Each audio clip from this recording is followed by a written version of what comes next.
بسم اللہ والصلاۃ والسلام علی رسول اللہ۔ ایک سوال ہمارے پاس ہے کہ ام المؤمنین حضرت سیدہ عائشہ صدیقہ رضی اللہ تعالی عنہا کی وفات کس سن ہجری میں ہوئی، کب ہوئی؟ ام المؤمنین سیدہ عابدہ طیبہ طاہرہ عفیفہ مفتیہ ام المؤمنین حضرت سیدہ عائشہ صدیقہ رضی اللہ تعالی عنہا کی وفات 17 رمضان المبارک 57 ہجری میں ہوئی، اور آپ کی قبر مبارک جنت البقیع شریف میں۔ اور نبی کریم علیہ السلام آپ سے بہت زیادہ محبت کیا کرتے تھے، حضور علیہ السلام کی آپ سب سے زیادہ محبوب زوجہ ہیں، اور بے شمار حدیث آپ سے مرویہ مفتیہ بھی ہیں، اور بہت بڑی ہستی ہیں۔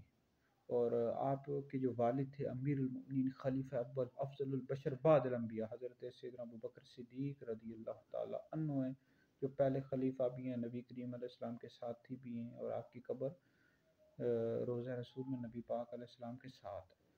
تو ام المؤمنین حضرت عائشہ صدیقہ رضی اللہ تعالی عنہا کی جو وفات ہے یہ 17 رمضان المبارک 17 ہجری کی ہوئی، اور آپ کی قبر مبارک جنت البقیع شریف میں ہے۔